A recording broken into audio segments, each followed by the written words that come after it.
Good afternoon, everyone. We'll get started here in just a few minutes. As people are joining the webinar, I have a few small things to say.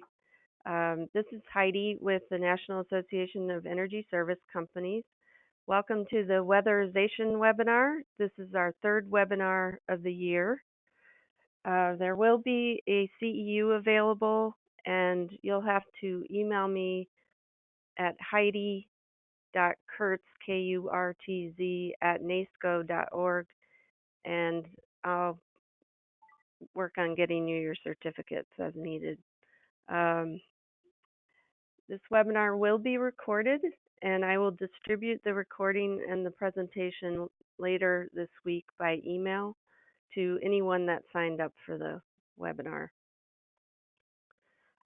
Our first presenter is Dan Schumann. He is the Director of Building Envelope at RTS Building Envelope and brings over 35 years of experience in the construction industry. At RTS, Dan is responsible for the Building Envelope division, including management of business processes and people, building audits, project design and engineering, and vendor relations. Our second presenter, Chris Ballbach, is Vice President of Research and Development at Performance Systems Development and a consultant for NAESCO member Zero Draft. Chris is a registered professional engineer in New York State and has over 20 years of practical field and research experience in energy engineering.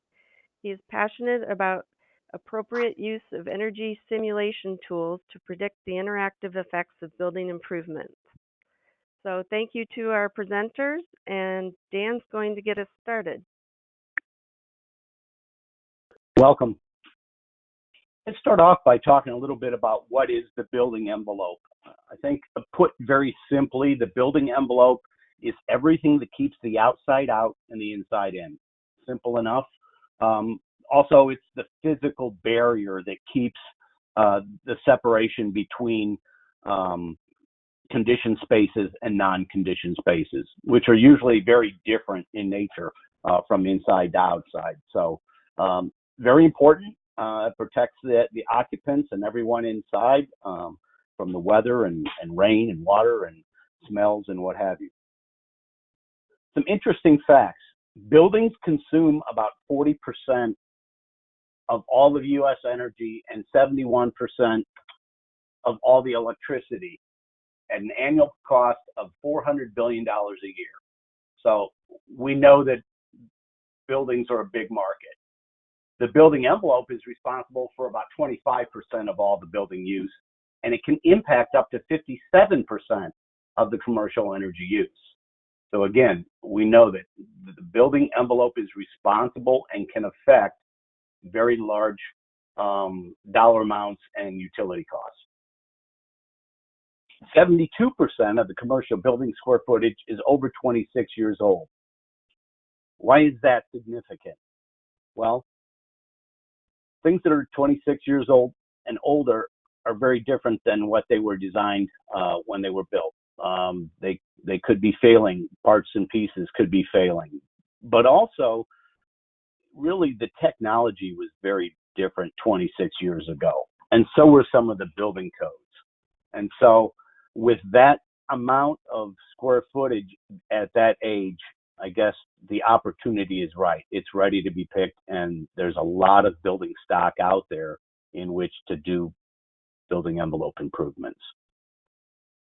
53% of existing buildings have single pane glass, which creates additional opportunities. Well, we know that replacement windows don't necessarily cash flow in some of our ESPC projects. They're going to be in the neighborhood of 35, 50 years, sometimes even higher. But there are other solutions that are related to windows and window solutions that can save a significant amount of money and can cash flow within ESPC projects. And so with 53% of the buildings out there with single pane glass, again, a lot of additional opportunities for those that can capitalize on that.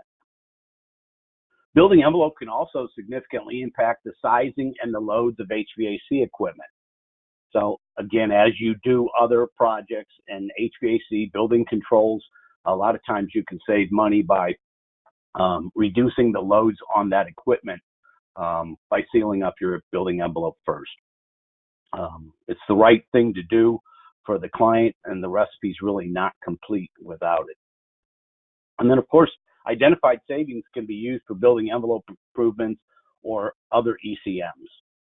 We're actually seeing more ESCOs that are leading with the building envelope trades at the beginning of the project because they're capitalizing on those additional savings right off the bat. But some of the ESCOs that we talked to said that they get comments from the people that actually are utilizing the buildings that they think that work has already been done or mechanical systems have already been replaced when they complete just the building envelope portion of the project, even before the HVAC work is completed. We're typically looking at losses that deal with infiltration, convection, radiation, and conduction. We know that those losses are often responsible for reduced thermal comfort. When your employees aren't happy and if they're not comfortable, they're not performing at their optimum.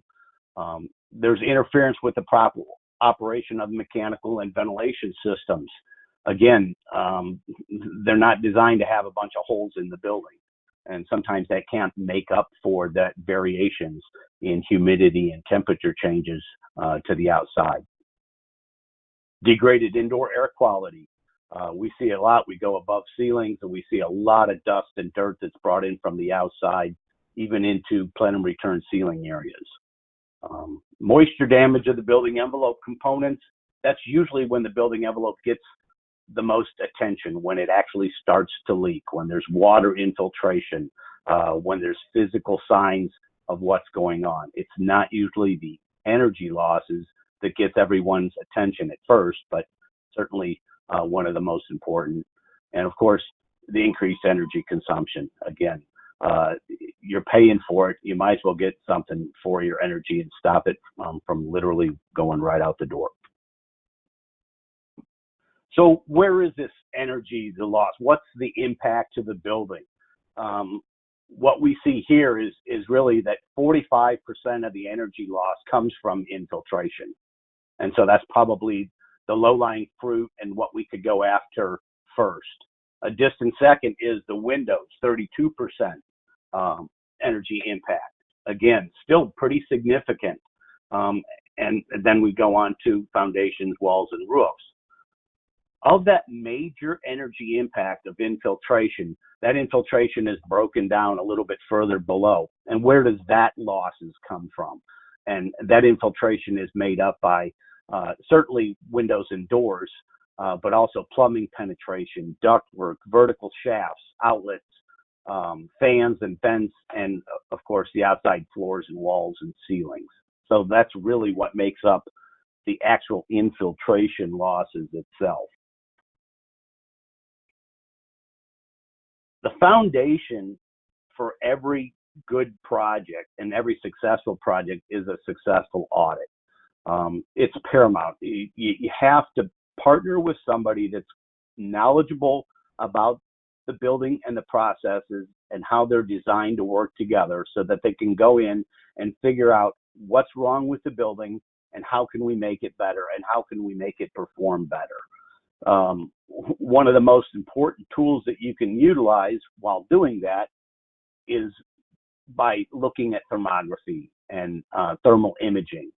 These instruments are instrumental in helping us to identify and find energy losses that would probably go undetected in a number of areas. So it's important to have the tools of the trade and know how to use them in order to help seek out these opportunities that we can make corrections on and turn our utility bills around. All of our auditors are level 1 thermographers. This helps us to interpret the thermal anomalies that we see out in the field, as well as we get back into the office and the pricing along with our energy engineers. Pretty important tool along with air current testers, certainly flashlights and ladders. You need to get access to these areas in order to be able to find those losses that are associated with them. When you do get to those areas, there's a number of innovative solutions that might be utilized as part of our, what's in our toolbox. What can we offer up? Of course, ceiling penetration through the air barrier. Everybody knows about that, and it's usually in areas above the interstitial space, above a drop ceiling, probably at a wall connection point. Simple enough to repair. Finding it and getting to it is another story. Weather stripping, caulking for doors and windows. Again, everybody sees this. The owners and building owners recognize this, see that it needs to be done. That's simple enough as well, but there's hundreds and hundreds of different types of doors and weather strippings, and sometimes they don't work appropriately together when they're not designed to work together. So we can help you find those proper solutions for those items as well. Insulation and spray foams, pretty self-explanatory. Windows, frames, replacement glass, and glazing. We talked on this a little bit earlier. Window replacements don't always cash flow, but there's other opportunities that can help you take advantage of those opportunities in the market. If windows can affect 57% of the energy use in the building envelope, when they're done correctly, you can impact up to 20% of your utility cost with some type of supplemental window solution or window replacement. It could be taking non-thermally broken frames and replacing the glass panels. It could be just replacing the whole panel itself. It can be replacing window walls with cowl wall. We can install supplemental window systems that can take an R1 window to an R5 and even higher. There's a number of different situations out there. And we've done all of these solutions and completed these for ESCO projects just this year alone. We're seeing more of a market for protective and solar window films. This is more like even the security window films. Certainly there's tinting that can be used to help offer energy savings, but schools are very interested right now about security and preventing unauthorized entry into their buildings. So this is, again, something that can fall into the realm of building envelope, might help you beef up your proposal a little bit and also give them something that they're going to get somewhere anyway. We also like daylighting opportunities and technologies that work with light louvers, installing light louvers maybe above solar shades. That works out well, allows you to harvest that light, reflect it up off the ceiling, and then still protect yourself from the glare and that solar radiation. The solar shades work well with a lot of different applications and can really dress up a building as well. They also help with an active shooter or something during daylight hours. There's protection where the active person on the outside of the building can't see in, and so it offers some additional security solutions during the day hours. Cool roof technologies, extended roof warranties. There's products out there right now that we've been utilizing that can extend an existing roof warranty anywhere from 5 to 20 years, and it can be used over multiple different roof products. So when you have a leaky roof and the insulated is not completely damaged, there are other solutions that can work with those roof repairs and replacements. Destratification fans. These are high volume, low noise fans that are mounted high up.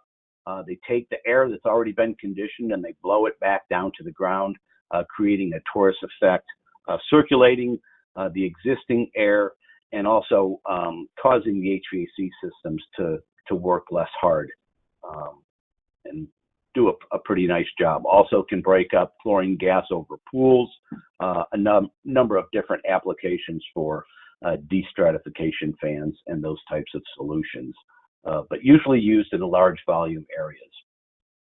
Vestibules are appropriate at times. Again, you understand when you open the front door of your house, a little air rushes in. If you open the front and the back door at the same time, you evacuate all the conditioned air out of your house. Creating vestibules allows us to open and close doors of large buildings without affecting the conditioned air inside of those buildings. And so when appropriate, it makes sense. Pipe insulation always works well over hot and cold pipes. Thermal imaging equipment helps us to seek out those opportunities with pipe insulation. Phase change material, I'm not sure how many of you are familiar with that, but it's been out there for quite a while. It's gaining a little bit more traction in the market. It's pretty much thermal mass without thermal mass.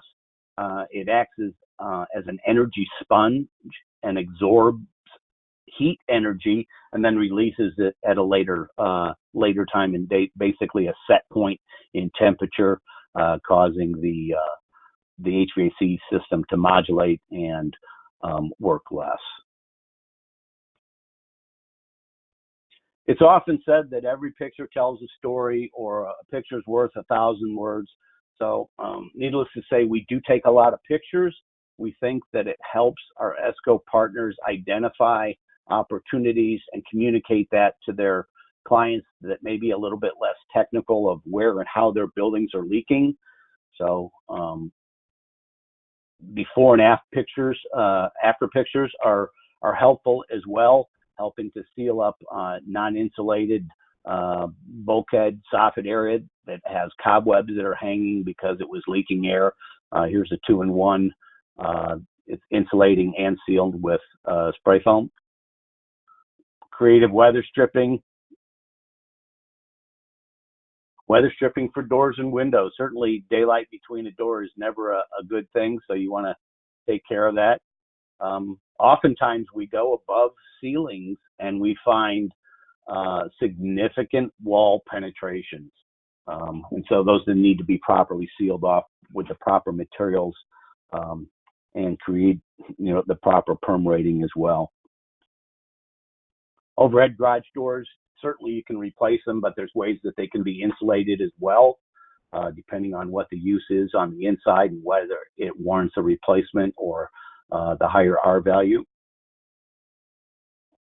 Windows, I can't say this enough, that windows are a huge opportunity. As we look at the construction of our outside buildings, really the opportunities are primarily in the punched openings. Certainly there's ways to improve the building envelope in numerous different ways, but a lot of that's already taken care of with the facade or with the outside shell and roof. And it may be difficult to get into some of those areas or replace building components that are major structural components. But punched openings such as windows and doors, certainly there are opportunities to repair, replace, remove, or improve them. In this particular picture, we can see that there's quite a bit of solar heat gains from this non-thermally broken window frame. It's spiking at about 127.9 degrees, making it difficult at best to keep this room cool. So as we go and travel across the country, we see a lot of different types of window situations. This particular window would benefit from a supplemental window system and maybe a solar shade in front of it in order to knock that down and make that room usable. I can't tell you how many rooms that we go up and find that are no longer in use because they can't condition the space appropriately because of window and thermal heat gains and solar radiation and different things in hot temperature climates. So there are solutions and ways to utilize these rooms again. So what can you expect? Certainly whoever your building envelope partner is, whoever you choose to partner with, make sure that they have systems and processes, standardization that allow them to provide nationwide turnkey building envelope solutions. Really, it's that consistency and the processes that are all across the country and being the same that helps us to be to really save money and be efficient, and that you can expect the same service and quality everywhere, and it's done the same way. What do we provide you?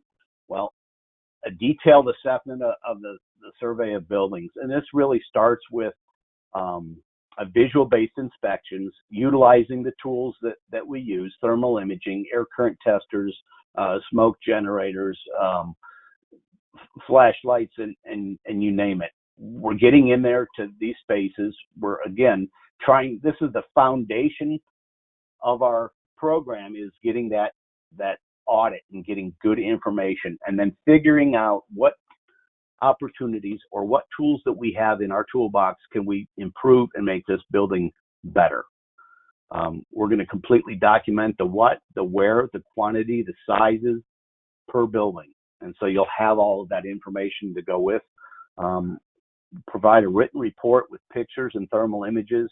Again, the pictures are important and the thermal images to help tell that story to the client and let them see where and how their buildings are leaking. But also, if we can separate the written report and the proposal, that allows you to doctor it up or utilize it however you best see fit with your clients. The written proposal typically has options. Sometimes we'll put 3 or 4 different options in, depending on what technologies that we found that might be appropriate. And then we're generally trying to sum them up: good, better, best. And what works for you, what's the best for your program, what fits your budget, what is the client expecting. Sometimes the clients are expecting things that are outside of the cash flow, but still make sense, and the technology is out there. And so you can significantly grow a project depending on what you put into it as far as the technology. Paybacks are often 8 years or less. We are currently seeing that the higher technology solutions are selling, not to just informed customers, but on all ESCO projects, of course, across the board. To see this amount of different technology and window solutions, supplemental window systems, CalWall, roller shades and solar shades,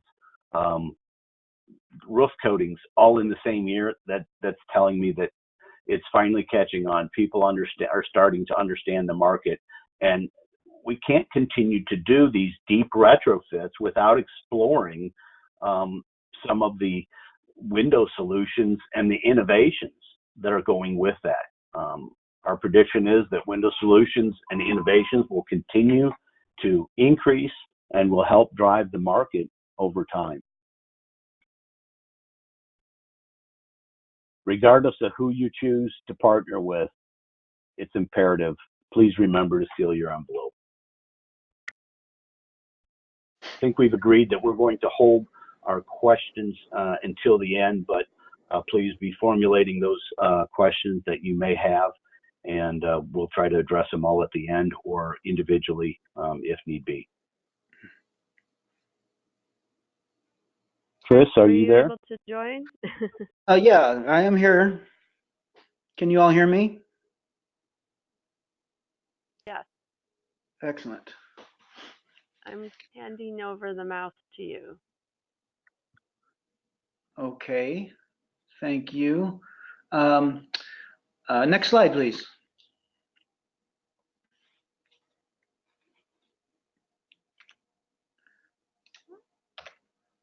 So welcome everybody. Thanks again for joining us today. Again, my name is Chris Balbuck. I'm Vice President of Research and Development here at Performance Systems of New York. And I would like to spend the next 10 to 15 minutes with you talking about savings calculations relating to improvements in the building envelope. I think Dan did a wonderful job going over some of the common ECMs. And one of the last slides that Dan presented, he had a bullet in there that said paybacks are 8 years or less. And that's exactly what we're going to talk about here for the next, say, 10 to 15 minutes, is an attempt to share some information about, we'll say, ways to improve our methodologies for the confidence of claims of savings. Is it really 6 years? Is it 4 years? Is it 2 years? What are the real paybacks that are related to these improvements in the building envelope? So next slide, please. So performance systems, again, our role here, we've partnered with Zero Draft really for one little piece of the building envelope workflow, if you will. And our role in this building envelope workflow is to, again, develop the estimates of savings that are related to the types of improvements that Dan mentioned. We have a lot of experience doing this. We've been working in this industry for over 20 years. We've had a contracting company and trucks rolling on the, again, doing building envelope improvements in single and multifamily homes. We are also the developers of the TREAT software, which we often use for estimates of savings. So we have a fair amount of experience in this, meaning developing accurate estimates of savings related to building envelope improvements. And one of the things we've seen over the last 10 or 15 years is that there's been an issue in the marketplace of buyers of these services where there's questions again about how accurate or credible these savings estimates that they're being presented with, how accurate, how credible are they? And we've seen this again in our own company, in our own work before, that if we present overestimates of savings, well, then we're, the job may go in, but later on the energy savings may not manifest, and we really lose on that end. But if we present underestimates of savings, the scope of work won't get invested in. So we're really trying to, again, walk a fine line here of increasing the credibility and accuracy of the savings estimates related to the types of ECMs that Dan mentioned earlier. Next slide, please. So in a perfect world, our energy savings predictions would have the following properties. Of course, we want them to be accurate. We want them to be conservative. We don't want to over-predict savings. We want our savings estimates to be repeatable and reproducible, meaning that if we give these work scopes to two different people, we would get the same savings estimates from both parties. We want them to be consistent, follow, again, a methodology that's repeatable, reproducible, and published. All those attributes flow into a desire for a savings estimate to be transparent so that any party, for example, the buyer of these possible improvements, can inspect our calculations for savings and can challenge them if they would like, or review them again openly. And finally, we need our savings estimates to be cost effective. We cannot afford for this type of work to turn into a research project. It really has to be a process that is scalable, that is cost effective. So we've got a lot of things to balance here in this desired ideal savings prediction method for improvements to the building envelope. Next slide, please. So if we were to characterize what I would call the current state of the art, again, working with Zero Draft and other contractors or other partners who implement building envelope improvements, what we see is it's a little bit all over the place, but it's generally some sort of spreadsheet-based calculations that are predicting savings related to building envelope improvements. And these spreadsheets, they're generally custom built. They've been built by maybe one person and extended by one or more people and passed around within the company various different ways. Usually these spreadsheets account for weather by some sort of heating degree day or cooling degree day basis. They account for the building's volume and the building's condition floor area. And of course, the areas of elements that we are looking to improve, for example, window replacements or looking to improve roof insulation areas and wall insulation and whatnot.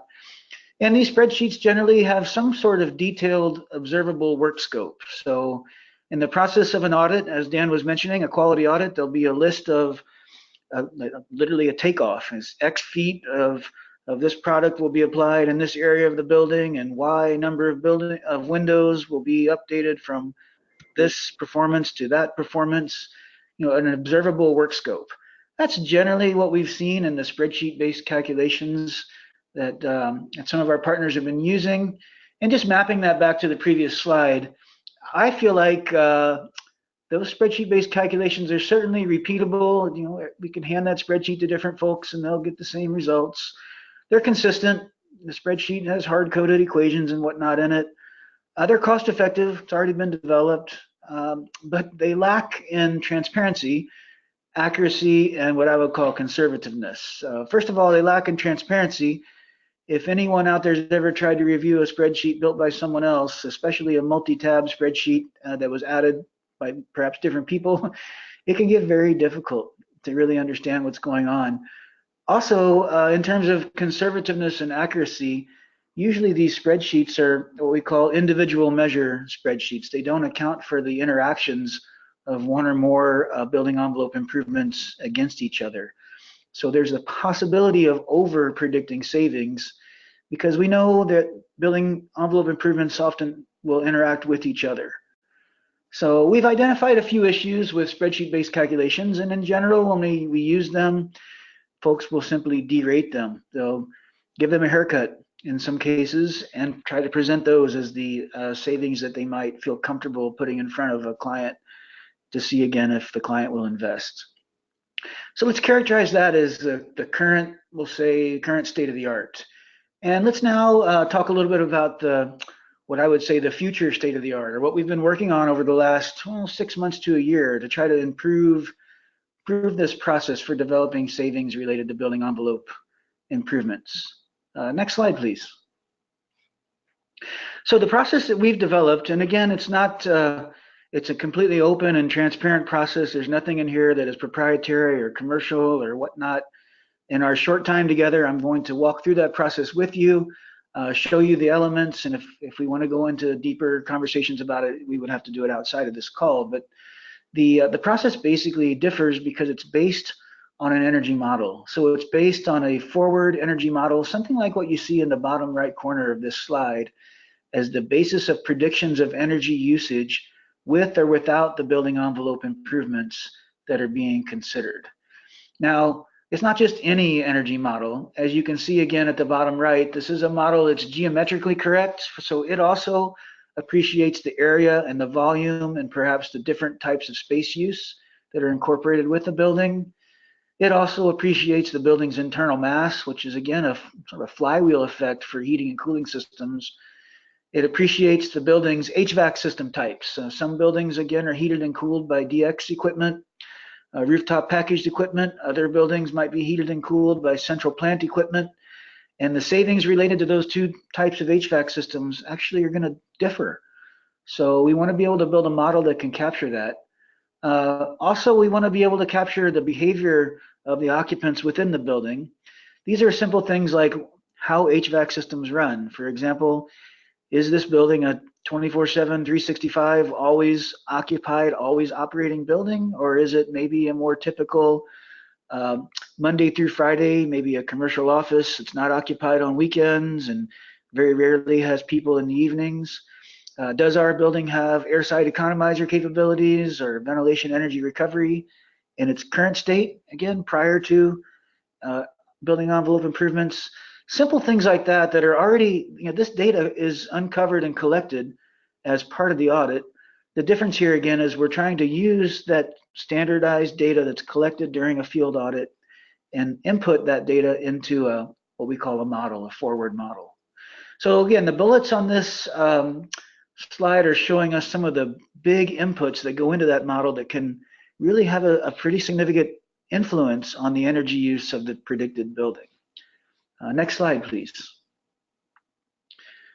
So one of the differences in our approach here is we talk about using what we refer to as a custom prototype model. So what is a custom prototype model? It's almost easier to say what it isn't.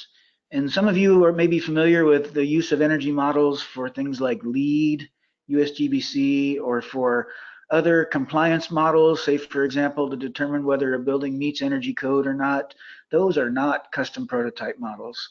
A custom prototype model is a model that's built very quickly using open source automation, in other words, open source tools that can rapidly construct a building model, using tools that are again freely available.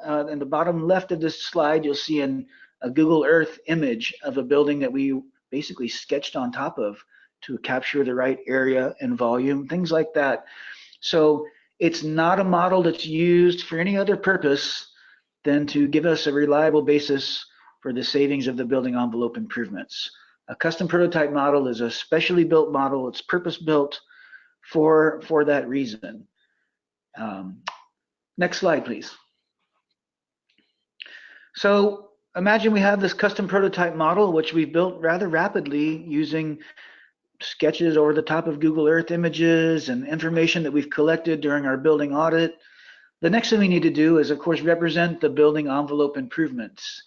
And the workflow that we're using here, again, in an open source, not proprietary method at all, is to capture those sets of building improvements both in a pre-retrofit and a post-retrofit condition. So this slide really shows essentially a screen capture of a spreadsheet, where the spreadsheet is essentially the work scope that we're considering implementing.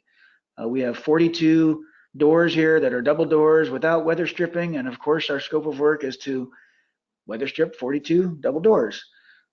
So we have a standardized methodology again for capturing the work scope and converting that work scope into what we can see at the top left here. It's called Table 3, which is essentially a change in the building's ACH, air changes per hour.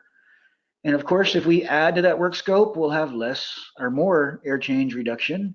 If we reduce that work scope, we'll have less of an air change reduction. So here again, we have a way to develop one or more work scopes and the associated air change reduction that is attached to each of those work scopes. And the next step for us is to take this standard work scope and use it as an input into the custom prototype model that we generated in the previous slide. Now, this approach that I'm describing is not something that Performance Systems developed itself. It's really an adaptation of an approach that's been used for utility incentives that have been associated with building envelope improvements. Some of you might be familiar with the NYSERDA Multifamily Performance Program. That is a performance-based program that does award incentives, performance-based incentives, for work scopes that include building envelope reductions similar to what we see on this slide. And that program, again, uses a very similar approach to what I've described. The difference is that the MPP program requires a much more detailed model to be built because it's also used to represent changes in lighting retrofit or HVAC equipment or any number of other ECMs that are not related to building infiltration or building envelope improvements. So what we've done is basically adapt that approach to something that can be used in a much more cost-effective way, limited to changes in building envelope improvements, similar to the scope that we see on this slide. We can now take the next slide, please. So we have this delta ACH, if you will, that's been uniquely derived for a unique building model with unique characteristics in the location and the HVAC systems and the operational characteristics of this site. The next thing we do in this workflow is to apply essentially research. And what we have on this slide is some research that was performed by NIST, the National Institute of Standards and Technology. This is a best-in-class research, again, for how one would calculate savings related to changes in a building's air change per hour.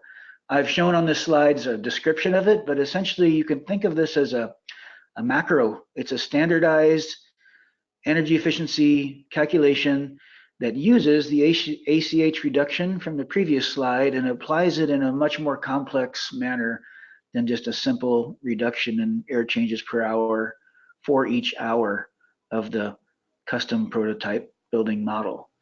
So yes, there's a lot that can be said about this, but the things I'd like to say on this slide is that you can see this is a publicly available energy conservation measure. Anyone can download this. It is specific because this item we have on the screen here is meant to be applied again to the custom prototype model from 2 slides ago to implement the custom ACH from the work scope that we've selected. Next slide, please. So if we do this, we apply the measure from the previous slide, in other words, the calculation methodology, NIST best practices for how to, on an annual basis, determine what an ACH delta work scope would be for a specific building. If we do that, we'll get some sort of results like what we see on this slide. This slide, again, we have 2 sections. Basically, the left shows our usage and savings for electricity. On the right side, we see usage and savings of gas. And on the far column on both the left and right is a percent change. because we're using an energy model, we can actually show the percent change that's associated with a particular end use. So obviously you can see that changes in the building envelope will not reduce interior lighting usage. Changes in the building envelope will not reduce energy associated with what we call interior equipment, plug loads. Changes in the building envelope will reduce fan energy, pump energy, heat rejection, that's cooling tower energy, and in this case, cooling energy. And so this example shows roughly a 5.5% reduction of those 4 end uses. Again, those 4 end uses on an annual basis. On the right side, again, this building happens to be heated by gas, and our work scope shows roughly an 8% reduction in gas usage associated with heating. What we'll do is we'll apply these percentages to the annual buy, the annual purchase of electricity and gas, and come up with, again, our prediction of avoided electricity or avoided gas associated with a particular scope of building envelope improvements. Now, again, I went through this really quickly in the last 10 minutes or so. There's certainly more detail to it, but if you can follow what this slide is showing, it's that we take a percentage of savings and apply it to the actual bills that a literal location has purchased for the last 12 months. And what that does is it really prevents us from over predicting savings.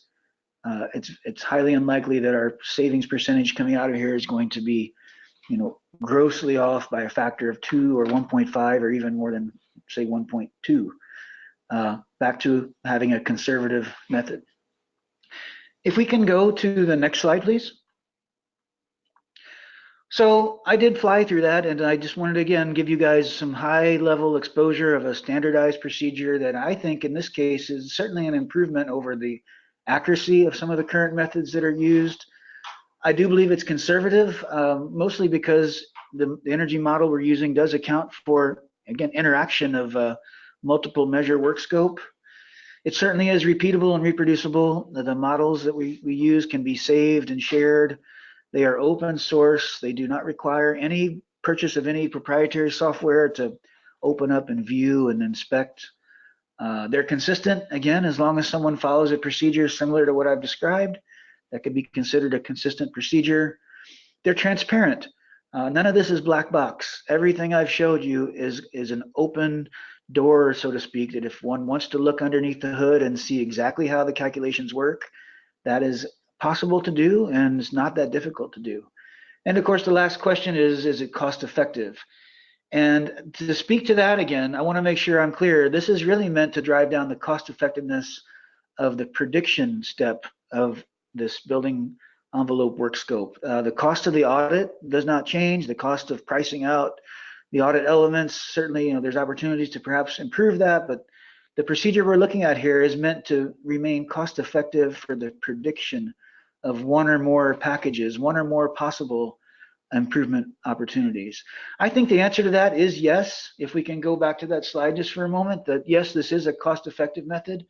I think the jury that's not quite out yet is that the thing that this method would actually provide us with is an M&V tool. So we could say it's not only cost-effective, but a year or two after the ECMs are put in, we could actually compare the bills to what the model predicted, and again, continue to refine our methods.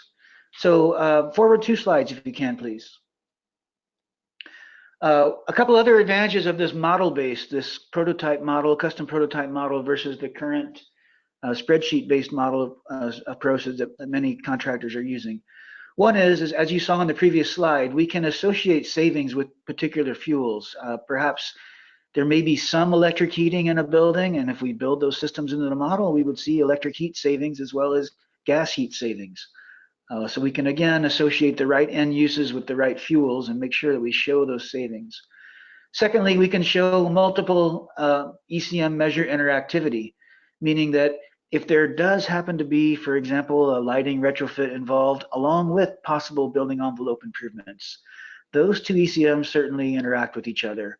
A lighting retrofit going to, say, LED lightings will certainly decrease the cooling loads and increase the heating loads, and perhaps, depending on where we are in the country, our infiltration reduction measures, building envelope measures will also decrease the heating loads and decrease the cooling loads, and the interplay of those two ECMs really can only be done through a method like a physical model, a custom prototype model.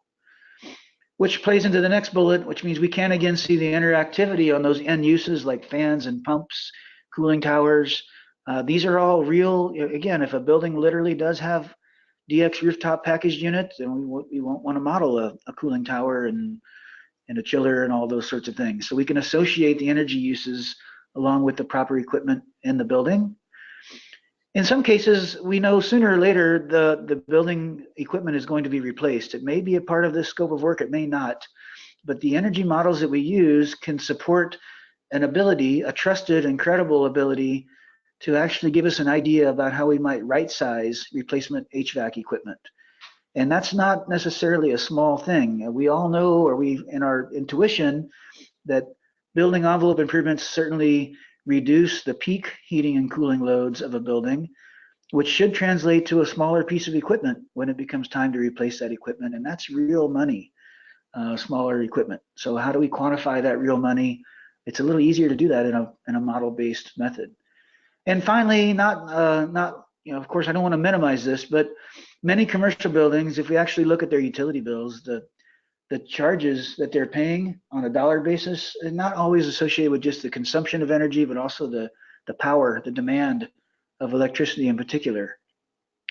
And if our envelope improvements can reduce demand, again, and that's not always true. If you have a packaged piece of equipment, it may cycle less, may not reduce demand. But if you have a piece of HVAC equipment that can part load well, it's possible, again, that envelope improvements reduce demand, and that's real money. So we don't want to leave that real money on the table when we're considering the cost effectiveness of our ECMs. And that's a very hard thing to do if you don't have a physical model of something like a custom prototype model to estimate those demand savings accurately. So next slide, please. That's really the conclusion of what I had. I'm always welcome to talk to people about this in more detail. I just wanted to take our time today to show you what I would consider to be a best practice for improving the quality, if you will, of the savings estimates that must be produced in order to get to the point here, which is make the investments in building envelope improvements. How do we convince the buyers of these building envelope improvements that they really are cost effective? I know most of us on this call would agree that they're very reliable. It's very hard to defeat a properly installed building envelope improvement, unlike, say, a HVAC controls improvement, which can be defeated fairly easily. Properly installed building envelope improvements are pretty bomb-proof. So how do we take those properly installed building envelope improvements and give them their proper paybacks such that we do drive investment in our built environment? So I'm going to leave it with that. I guess we'll open up now, Heidi, and you can work the floor to see if there are questions that we can answer and things of that nature.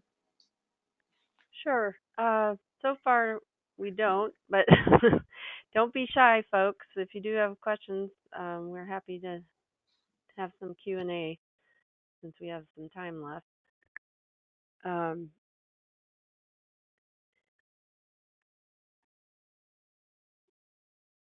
Dan, did you have any comments or anything you'd like to say? Well, again, regardless of who you choose, it's there's plenty of merit in the building envelope. Choose a partner, work with them, discuss what your goals are or what you're trying to get as the outcome. Speak candidly about the utility costs that you currently have, utility bills.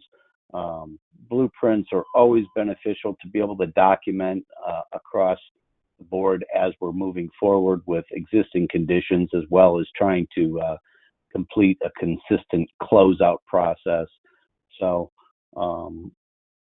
it's nice to have a checklist at the end that will tick, tack, and tie with an Excel spreadsheet to show you that everything's been completed, even though you don't have to necessarily walk around and look through every ceiling. So, and again, the trending, what's going out there, the higher technology solutions are continuing to increase the projects and the sizes of projects. A few years ago, it was very common to have $30,000, $40,000 jobs, the norm, or up to 100. thousand. Now our lower projects are usually $50,000-$60,000 and up to $6 million and plus.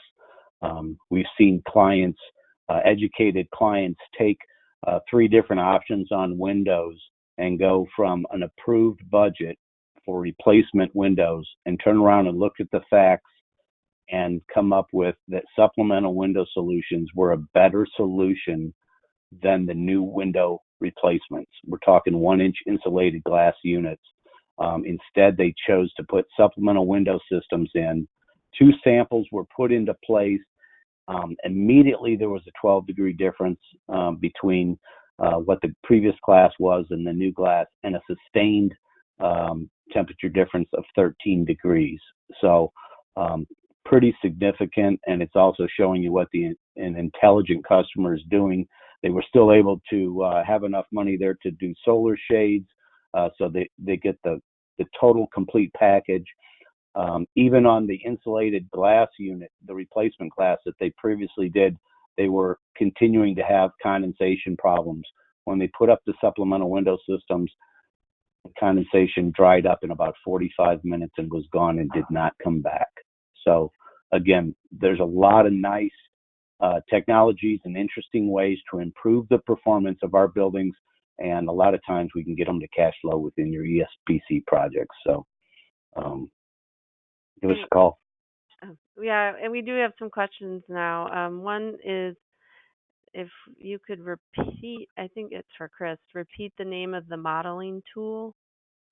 Oh, sure. The modeling tools that we use are called Open Studio. So Open Studio, there's a website, www.openstudio.net, where you can download those tools, and there's online training, YouTube videos, and whatnot as well. Okay, let's see.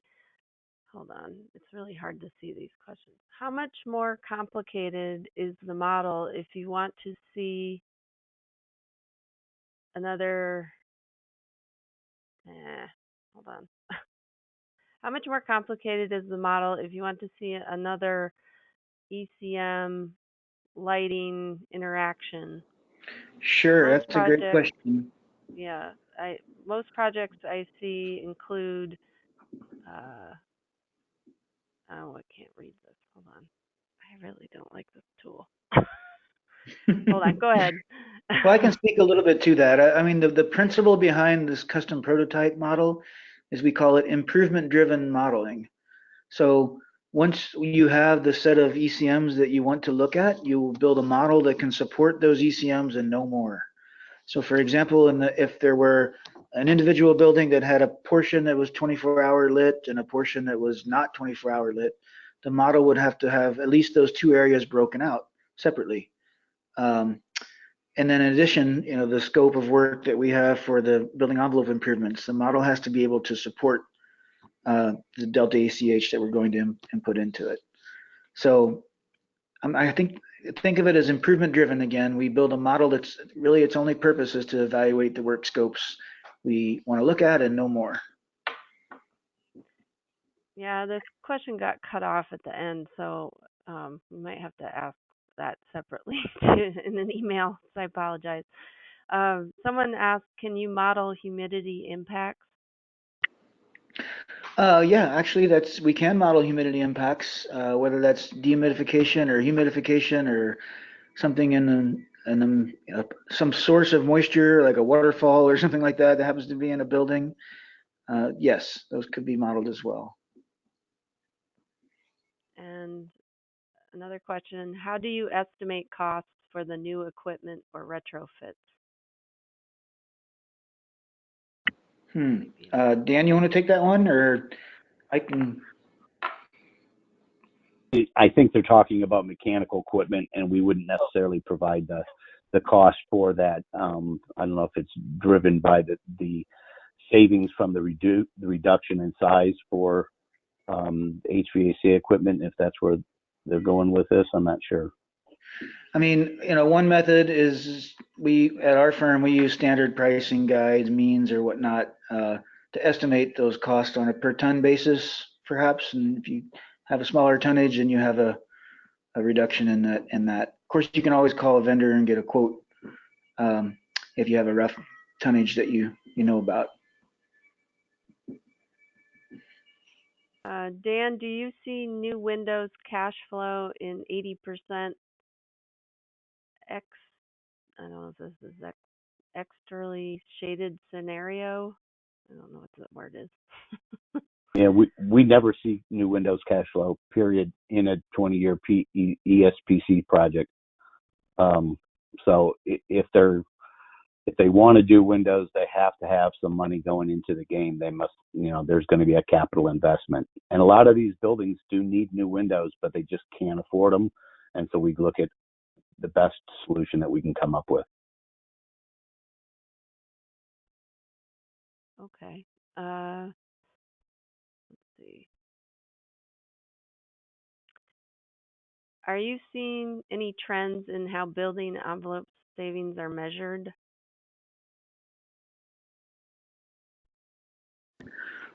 This is Chris. I mean, one of the trends we're seeing is that these predictive models, similar to what we've talked about, and sometimes built far more detailed, are being used in the what we call the reporting period or after implementation, and are used to compare again to the predicted energy use of the building versus what the model said it would be. So that is how the New York State Multifamily Performance Program, MPP program, works, for example. One of the problems with that is it can't really pull out the savings of any individual ECM, like building envelope improvements. You just get, the savings of the entire work scope. So very few projects are just building envelope improvement. They're usually deep retrofit sorts of things. So it's been difficult to QA just building envelope. Okay. Well, again, just to repeat, we are recording this, and I will send links around to the presentation and the recording later this week.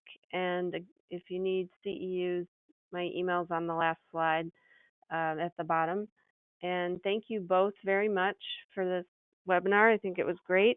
And again, if you have other questions, you can email either presenter directly. They kindly offered. So Well, thank thank you, you, Heidi, everyone. for the opportunity to present. Thank you. All right. Bye-bye. Good day, everyone. Bye-bye.